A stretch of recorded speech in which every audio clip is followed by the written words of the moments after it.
So the question is this: how do most agents find the secrets to succeed in today's competitive real estate market, especially when the top agents are keeping those secrets to themselves? That's the question, and this podcast will give you the answer.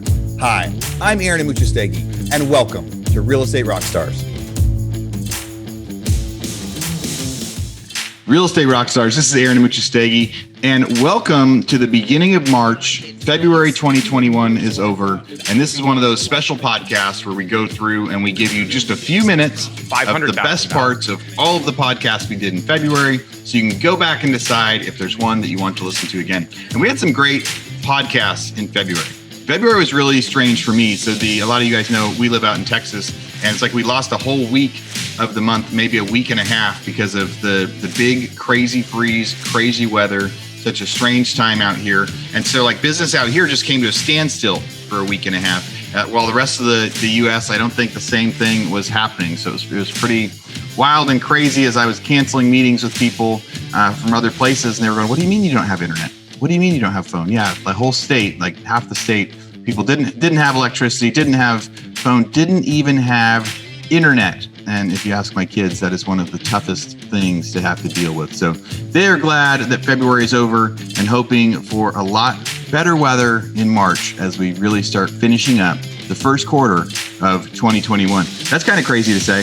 You got 1 month left to finish off the first quarter for 2021. So how are you guys doing on your efforts? So first podcast of the month, episode 950. Here's a couple minutes of my interview with Jess Linneville from Listing Lab. I'm sure a lot of people are going to reach out to you and say, how does this work? Yeah. What are you doing? How are you teaching people? So what is Listings Lab? So the Listings Lab is based around a methodology of three major pillars: relevancy, omnipresence, and intimacy. And it's a marketing program. So it's really a marketing mentorship program to get agents from 6 to 7 figures. So that's kind of our tagline. You know, I help 6-figure agents get to 7 figures by creating relationships at scale. So there's not a lot of, there's no kind of like your typical spammy marketing stuff.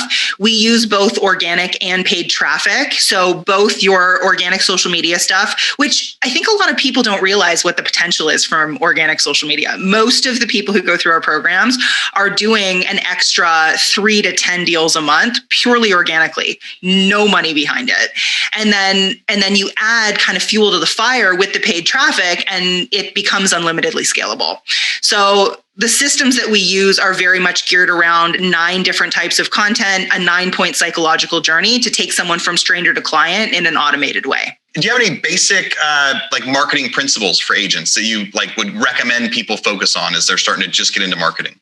Absolutely. So the number one rule of thumb is it's not about you. And your content is not for you. 90% of realtors out there are creating content for other realtors without even realizing it. So they're sharing things that resonate with them. And if something resonates with you that's about goal setting and the grind and creating a better life and all these things, those are things that are going to resonate with other agents, which is why so many people have these audiences on Facebook and Instagram and things like that are mostly agents. Yeah. Right. So the truth really is you got to focus in on who do you want to serve and what do they need? So every single day, instead of asking yourself, what do I want to post today? You say to yourself, what does my ideal client, what is that target person that is the ideal person that I want to work with? What do they need to hear today? All right. There's a lot of great stuff from Jess. Again, if you want to go hear her again, that's episode 950, Real Estate Marketing Principles to Live By with Jess Linneville. Next up, episode 952. This is a great interview I did with Garrett Maroon, who says close 1 deal per week as a part-time real estate agent. So someone wants to build a referral-based business, right? They're in their first year or they're in their second year, or they've been beating this for a few years and they're saying, hey, instead of door knocking, I want to try to do this new plan. What's the path? What do they do first? How do they make sure that they build that referral-based business, and what sort of traction should they expect? The first thing, if you're a newer agent, this is what I would do. I would get in a room by myself. I would shut down my computer, my phone. Believe it or not, the world's not going to explode. And I would write down 100 names of people that I know. Just 100 names. And I know that seems like a lot, but trust me, from the people that you've met to anybody, just get 100 names on paper. And then you're going to go about asking those people this particular question. You're going to reach out and say, hey, Aaron, this is Garrett. How are you doing? Hey, I didn't know if you knew or not, but I got into real estate. And I just wanted you to know that I'm planning on building my business by caring for the people that I care about most, like you. So, and this is the most important dialogue. So I was wondering if you had if you had a friend or family member thinking of buying or selling a home, do you have an agent you'd refer them to? If the answer is yes, great. I'm super excited for you. I hope they take great care of you. They don't go in your database because guess what? They're not going to help you. If the answer is no, well, I'd love to stay in touch with you and be that agent that you can refer to friends and family. Is that all right with you? And of course, they're going to say yes, right? Then you get phone number, email, home address. And then now you're starting to build a database of people that have said they're actually going to help you grow and commit to sending you referrals. That's first and foremost. And then once you figure that out, to me, then you've got to have just a systematic way to build relationships. So what I've figured out and am still figuring out along the way is that I created something for myself that is just systematically staying in touch with people. Your coaching course, is your coaching course about how to build a referral business? Yeah, mostly. So right now what we offer people an action plan. So the perfect 36 touch system for me is just my systematic way that I stay in touch with people and build relationships and ultimately generate a lot of referrals. You sign up. And every single month you get the mailer, the email to send out. You get the exact touch to make the personal touch, whether it's a call, a note, a party, whatever it is. Here's what to say. Here's a suggested calendar of when to do it. Here's everything that comes with it. They get a back-end access to 4 hours of video training so they can see the actual class. They can see a truncated class, a lot of other content of me just talking about what a database is, for example. So a lot of training and content. We send a weekly encouragement video and then a monthly workshop. And I will tell you a quick story. I remember being in Baltimore, Maryland, and I'm sharing with this large group of agents, and a lady in the back just starts crying. And I pause and I say, I don't want to put you on the spot, but do you mind sharing me why you're crying? And she says, Garrett, I've been in the business for a year, and everyone tells me the only way to do it is cold call. So I come in every day and I cold call and I cold call and I cold call. And she said, you know what? Quite honestly, it's not working. But most importantly, I hate it. And I always wanted to do by relationship, but it wasn't until I heard what you shared and how you do it that I actually believe that I can. That's what I didn't even have an action plan until that point. Yeah. That's what made me say, you know what? There are people like that need help. And I want to help them figure out, you know what? You can do real estate your way. You can do it by relationship. It's absolutely possible. My own CEO in my office told me it's not possible. Well, I went in and maybe I was just young and naive, which is probably true. And I said, I'm going to figure it out. I want to help other agents say, if that's who you are, if you are a relational agent, and it doesn't have to be only by referral, but you want to grow the relationships and build the database and have more referrals than you've ever had before and work in a better way, have a higher rate of return on your money, right? I've spent very little on marketing, have a higher rate of return on your money, higher rate of return on your time, and then go home. For me, I just want to go home and be with my family. If you want to do that, we can help you. We can help you figure that out. We can help you do that. And so that's my heart behind this. I want to help agents understand that at the end of the day, they can have a successful business and they can have a successful family life. They don't have to pick one or the other. And that's really the heart behind helping agents understand this is what we want you to do. Make it really simple. It's the easy button of real estate. Make it really simple. Press the button, do exactly like we tell you to. It's not going to take a lot of time. And I promise you, your business is going to start growing. Your relationships are going to start growing. So that's really the heart behind everything. Yeah. And their happiness, starts to grow too. All right. If you like that one, remember to go back and listen to episode 952 with Garrett Maroon. So much good stuff in that interview. We had a bunch of fun. All right. Next up, episode 953. I had a great interview with Jay Pitts. Jay and I had so much fun talking. We started our real estate careers in the kind of the same time many, many years ago, but different parts of the U.S. So it was really fun to be able to compare what's happening then to what's happening now and all the principles along the way. One of my favorite quotes that he had when I was talking to him, he said, the difference between good and great is discipline. And that sure reminded me of what I need to focus my life on. But here's a few minutes of that episode, 953 with Jay Pitts. What is one thing that someone would have told you about real estate your first year? Or if you could go back and tell yourself one thing, what advice would you give yourself about real estate? It's not how little you spend, it's how much you keep that matters. So you could rephrase that. You could say, you got to spend money to make money, right? For me, I spent the early part of my career pinching pennies. I was incredibly frugal. I was incredibly stressed. I was overworked personally. I put too much on my own shoulders, on my own back. I'm good at that, right? If you go back and listen to that episode with my dad, you'll hear that in his voice. Like, that's what he taught us. He taught us how to work. And that was the answer. Nobody can ever take your work ethic away from you. Yeah. Right. You can take everything you have, every monetary possession that you ever accumulate, but they can't take away your will to work. If you have your will to work, you'll always be okay. And that's true.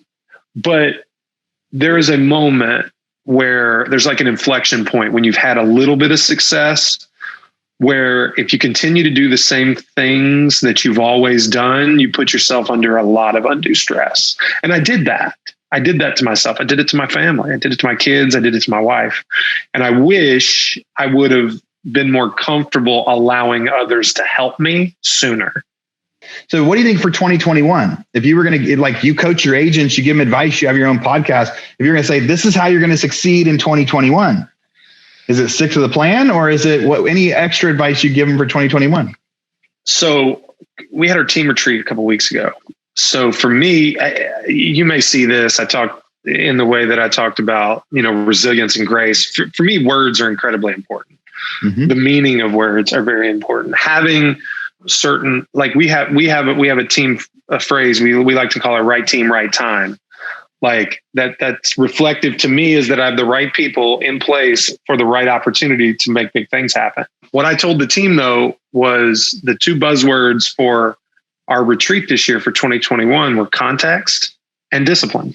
That's it. So context is about knowing what you want, having a clear picture about what you're trying to achieve. And it's different for everybody. As a collective, our team is really looking for a monster year in terms of growth, both in agent count, volume, transaction sides, all of it. We were looking for that in 2020. We got it in an unexpected way.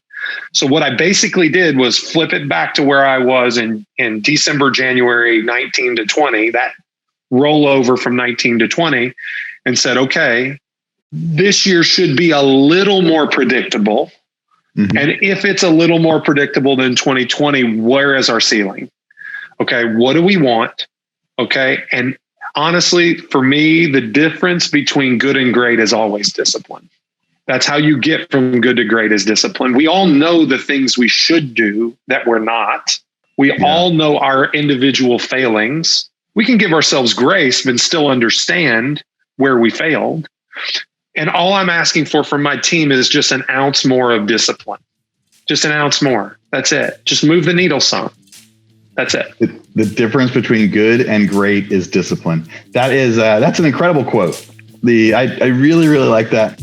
All right. And if you like that one as much as I did, remember that was a few minutes of episode 953 with Jay Pitts. Next up, here's a couple minutes of State of the Market 67, where Kelly Skevel and I talked a lot about the real estate market, real estate news. We talked about, crazy eviction bans and things that might be going for the next couple of years in certain markets, and ways that you can use the real estate news to impact your business. Here we go. SB 5160, extending the governor's eviction ban for 2 years and permanently altering the process. So just a couple weeks ago, they were voting on this. I don't know what the results of it yet, but it was absolutely terrifying. They'd be considering something like this. It says absolutely terrifying as an investor, as a landlord, or even as a real estate agent, because it says the 5160 would prohibit landlords from terminating or refusing to renew a lease that expires at the end of the lease.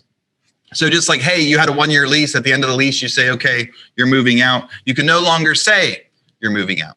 It presumes that any no-cause termination notice issued to a tenant for any unpaid rent that accrued between March 1st and the end isn't valid. So March 1st, 2020. So somebody stops paying in April of 2020.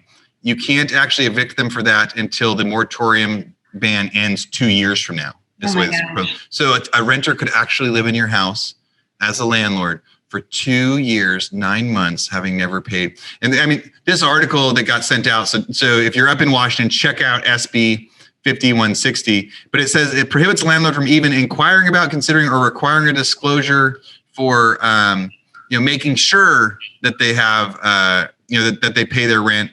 It says before any collection action for unpaid rent accrued, it has to be for rent before March 1st. You have to allow repayment plans, and you can't even reach out to them to insist that they pay rent. So you can't even, not that you can't file eviction, but they don't want you calling to say like, hey, you still haven't paid your rent. Could you imagine if something like that is that the most extreme example it's the most extreme example I've heard. The repercussions of this, right? So these landlords are not going to be able to make their mortgage payments, right? They're going to run out of, if they have reserves, they're going to run through those reserves in almost 3 years. But then they can't, it'll be difficult for them to put it on the market and sell it because there's non-paying tenants in there for potentially another 2 years. There's going to be more foreclosures. There's like so many far-reaching issues. Yeah. It seems like such an extreme example and an extreme plan that I can't imagine how it plays out. Do you have anything? You have any other happy articles? Any other fun articles? What do you got? Do I have any happy? Let me see. Let's talk. So this is one that this is a subject that I've been really liking. It's the one on housing economy bright spot, but regulatory affordability challenges persist. This one speaks a little bit more about like the new construction and new builds and, what that's looking like. And they talk about, how the single family homes generated strong price gains in 2020, even though there was price gains, while supply side pressures such as resurgent lumber prices, a shortage of buildable lots, inconsistent access to building materials, and a regional skilled labor deficit foreshadow higher costs and longer build times this year in 2021. A changing regulatory landscape threatens to further erode housing affordability and make the tight inventory environment worse. So this is interesting to me because as a real estate agent, with my buyers getting into these bidding wars and really having to go way over their comfort level and like purchase prices, I've been actually talking to clients where it makes sense that we've been looking for vacant lots and building. Mm-hmm. Now all of our builders are backed up into the builders that I work with are now backed up into next year. They're scheduling into 2022 and it's February. All right. Remember, if you liked that one, go back and listen to Stay the Market 67 for the rest of my interview with Kelly Skevel as we talked about the news. Real Estate Rockstars, this is a commercial break from our biggest podcast sponsor we have right now, RentRedi. It can be fun getting a new real estate deal, but it can be tough managing your properties after the fact, especially if you're long distance investing or trying to manage multiple properties by yourself. That's why we're here to tell you about RentRedi. RentRedi is a property management software that not only makes it easier to manage all your real estate deals from one platform, but they also have the best customer service support in the biz. They're an all-in-one app that lets you easily manage properties, collect rent, list units, screen tenants, sign leases, all from your phone or computer. Imagine all of your real estate doors right in your pocket. How awesome is that? The best part is it's so affordable, one flat price for everything. Unlimited properties, tenants, and support with a real live human. And I have to add in there, that's a new business model that not a lot of people are doing. There's like this freemium model where people say, hey, you can try this, but as soon as you grow, it's going to cost you a lot of money.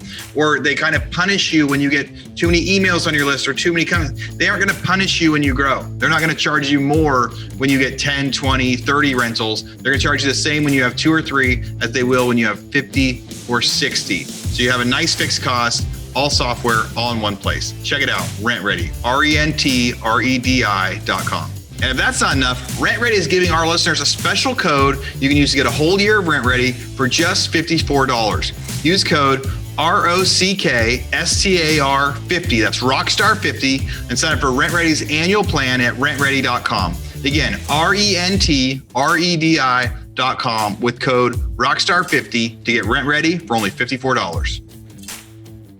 Next up, episode 954. Cash flow is king, how to profit through any financial downturn. This was my interview with Craig Curelop, who's a real estate agent and investor. And he became an agent just to help him as an investor, and now he sells investments to other people. Listen to this, hear a lot about his niche.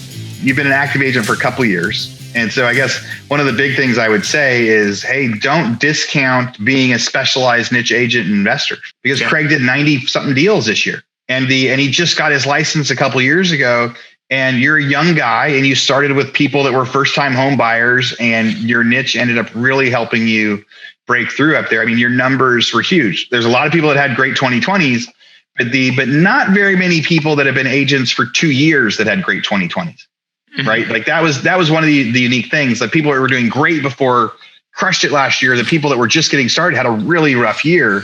So there's something to be said about just investing and niching. But what advice would you give a new agent right now, or do you wish someone would have told you when you got started? Like, what have you learned, something in real estate that you're like, oh, I wish I would have done this instead?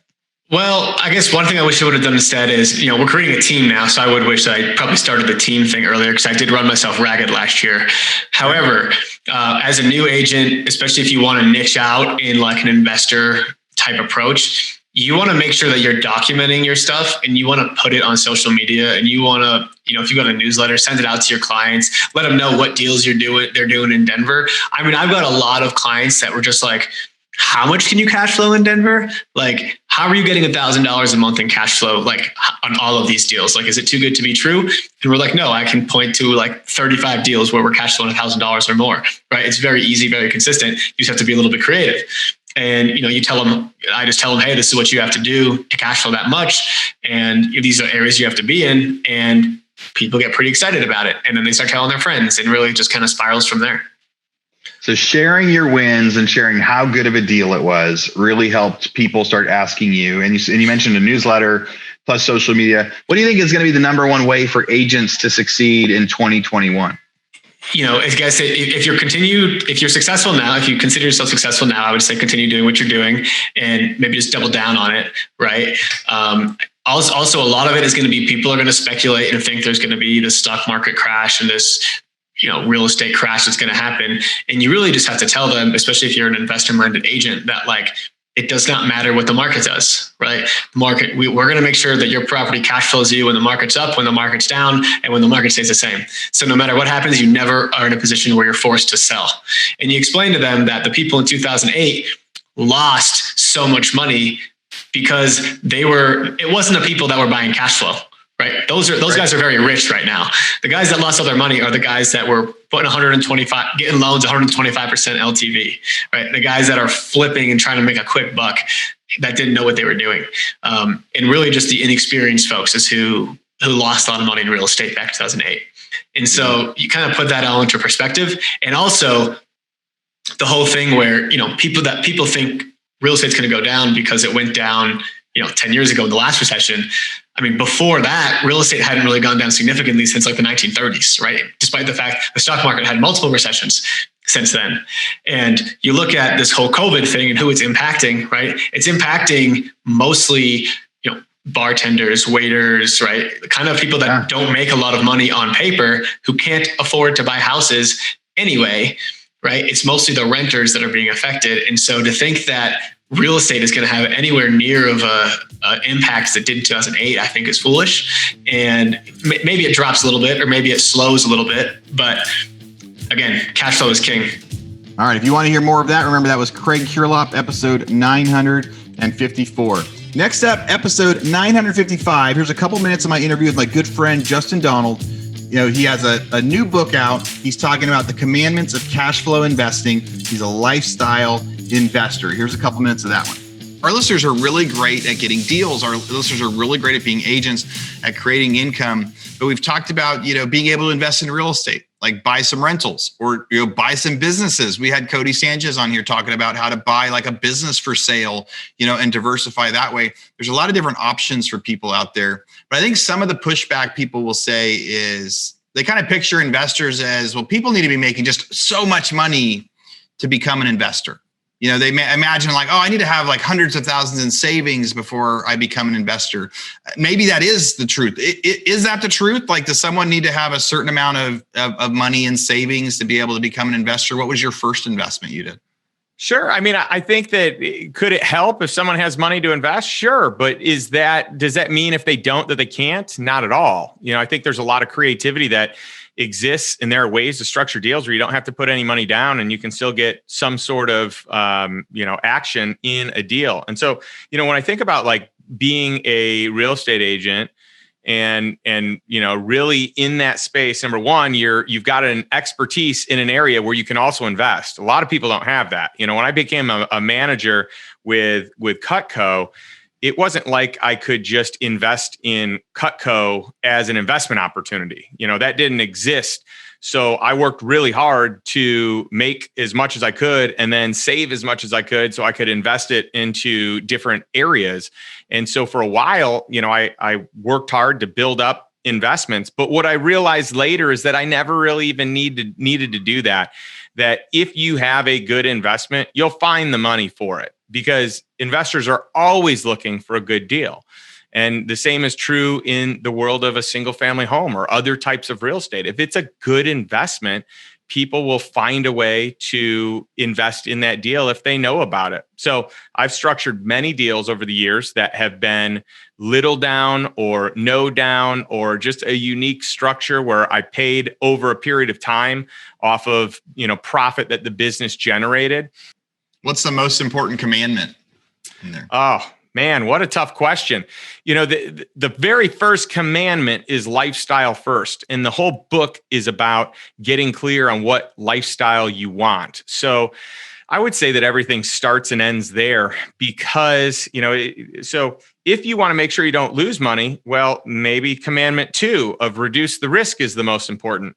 But to me, the reason I put lifestyle first as the gatekeeper is because I want to have investments that help me live a great life. I want to stop trading time for money. I want to stop living life out of fear or out of being a slave to, either the business, the job, security. I don't want to be handcuffed to anything, right? I don't want the golden handcuffs. I don't want to be shackled to my lifestyle and not be able to leave a job or leave my business because it costs me too much to live. I don't want that. And so the whole idea of lifestyle first was creating a vision of what you want your life to look like, what is ideal. I even have in there like a checklist of different things that would be freedoms to experience: freedom of impact, freedom of relationship, freedom of time, freedom of, there's just tons of different elements there, but it's really getting clear. Instead of living life on autopilot and just reacting and responding all the time, it's more about taking time to get clear on what you want and then focus on living that and, spending the time to build a life by design. All right. If you liked that one, that was episode 955 with Justin Donald. Next up, here's a couple minutes from State of the Market 68. But what I want to say, of all of the interviews we did this month, this one was jam-packed with more value than any podcast we've had in a long time. It wasn't just with one person. I interviewed 5 different real estate rock stars out there, people that are crushing it all over the U.S., and we talked about all the secrets to get offers accepted. If you've got, 45 minutes to an hour to listen to that whole one, if there's only one that you missed in February you need to go back to, you need to go back and listen to State of the Market 68. But you don't have to take my word for it. Here's a few minutes of that one. What's the number one trick or strategy you're using right now to get your offers accepted? We were fortunate enough between 2 of us to get 5 buyers under contract in a week last week, which is really tough right now. So we're proud of that. The biggest thing that people neglect, I think, is actually talking to the agent. I know it sounds crazy to anyone who's a half decent agent to not talk to the agent. As a listing agent, I see so many offers from the same agents to week. If I list a property that's similar and they can put another offer in, they never even call. They're just shooting it across the hip. If you do not call the other agent to try and get any kind of insight about the seller situation that they can permissibly tell you, you're not doing your client the service they deserve. The first thing I would say is stop looking at list price like it even matters. We're trying to remove that from our vocabulary on the team. We don't say things like over under list. It's an arbitrary term that has nothing to do with the way that the market is right now. Agents often list their house way less than they know it's going to sell for, and sometimes they list it way higher than it should sell for. You got to get your client off of thinking that way. The baseline for what a house is worth should not be the list price. And if they can get past that, it makes it much easier to write if you're actually going to get. Because what buyers think is they're competing with the seller. I want to write a low offer. He wants a high offer. Let's see who wins. But they're not. They're competing with the 14 other buyers that want that house. And if you don't want it more than the other 13, then there is no reason to go try and get that one. Just move on to the next one. So what we do is we talk to listing agent and say, what price will get this done right now? Echo what David said is negotiations. You got to ask, right? And then you got to ask and shut your mouth, right? Because sometimes agents tend to talk themselves in and out of deals. So you say, hey, When I get a call from somebody, what Elliot says is correct. Like 80% of the agents don't even call you, right? You're like an agent that's moving a ton of inventory. They don't even call. But the agent that calls, if they were to say, hey, Daniel, what's your highest offer? And they shut their mouth, I will most likely tell them, right? Mm-hmm. But they don't. They're like trying to beat around the bush. And sometimes I think it's kind of funny of like, man, just ask me. Come on, just ask me. I'll tell you, you know? It's like a first date. Because like David said, our job is to get our client the most we can for it, right? So that's something that number one, you can't overlook that. Yeah, of course, no contingencies when it comes down to appraisal, making up appraisal differences, you know, reducing your inspection periods or eliminating them. Single families outside of the city, average of 10% over asking. Condos is different. I have a couple condos in Boston proper, either under agreement for full list or slightly below. So it's just totally two different markets. And then in the single family market, you know, if you're not waiving inspection right now, you're not even getting in the conversation. At the end of the day, we submit an offer waiving appraisal because of the fact that I asked the seller if she had the previous inspection. And I was trying to build as much rapport as possible. And that is super important now. So she sent us the inspection report from a year ago or something. And that allowed my client to feel comfortable to submit an offer waiving inspections, right? So maybe they may not be online, like on the MLS or something, by building rapport and asking the right questions, that can be something that might be able to help a buyer be able to submit an offer, especially without inspections and all of that stuff. Other than that, everything else that everybody has said, really, really good ideas from that perspective. All right, that was a few minutes of State of the Market 68. And like I said before I did that intro, if there's one podcast from February that you need to go back and listen to for sure, if you miss and you only have time to get one, it's going to be State of the Market 68. Because we had 5 guests, 5 superstars, all sharing their knowledge, jam-packed info in such a short amount of time. So that is it for today's summary of February podcast for the best of for February. So again, we got 1 month left in the first quarter of 2021. I hope you go make it a great one. Thanks for listening. Real Estate Rockstars, we'll talk to you soon. All right, Real Estate Rockstars, this is Aaron Muchastegui jumping in again to thank you for listening to the show. Hopefully you guys loved listening to that one. And I want to make sure that you know about all of the extra resources that we have. And also, we need your help. They say podcasts are free. You get to listen to podcasts for free. But what is the cost of that podcast? I would say if I could beg you to pay anything for that podcast, I would say the cost of the podcast is going and giving a review. So whether you download it on Google or Apple or YouTube or anywhere else, please go give us a review. Say what you liked, what you didn't like. It helps us get better guests. The more reviews, the higher we get in the rankings. Right now, we are the biggest podcast out there for real estate agents, and we want to keep that spot because we know there's lots of podcasts out there. So go give us a review.